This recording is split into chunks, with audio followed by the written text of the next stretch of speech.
بسم اللہ الرحمن الرحیم۔ نوری ایک غیر مسلم غریب عورت تھی۔ ہماری ملاقات اس نوعیت کی تھی کہ ہمیں 1 ماہ تک روز ملنا تھا۔ پھر ملاقات یا نصیب، وہ جب بھی مجھے دیکھتی تو اس کی آنکھوں میں چمک آ جاتی۔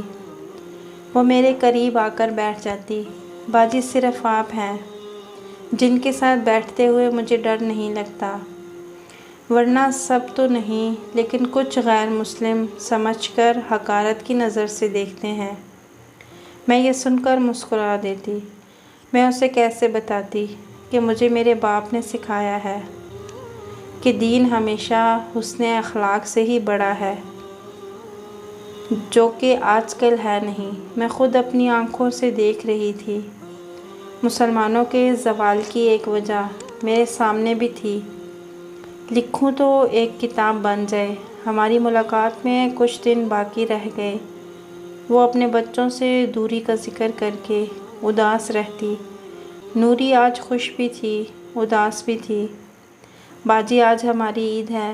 میرے شوہر کی مزدوری میں سے آج آپ کے لیے عید کی خوشی میں مٹھائی لائی ہوں۔ اس نے میرے ہاتھ میں مٹھائی کا ڈبہ دیتے ہوئے کہا۔ ایک لمحے کے لیے میرے دل میں بھی تکبر کا ایک جذبہ لہرایا۔ پتہ نہیں غیر مسلم کی عید کی مٹھائی کھانا جائز بھی ہے کہ نہیں۔ اسی دم دل سے فتویٰ آ گیا، حلال چیز سے اللہ تعالیٰ نے ہمیں نہیں روکا۔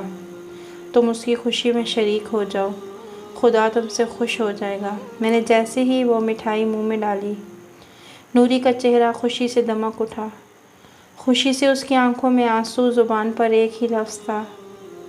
باجی میں خوش بھی تھی، شرمندہ بھی۔ اسلام جو حسن اخلاق سے بڑا ہے، وہ ہمارے اندر نہیں ہے۔ خود ہمارے اچھے خاصے مسلمانوں کے معاملات کے اندر بھی دین نظر نہیں آتا۔ مسلمان خود دین سے دوری کی وجہ سے زوال کا شکار ہیں، تو غیر مسلم کہاں سے سیکھے گا؟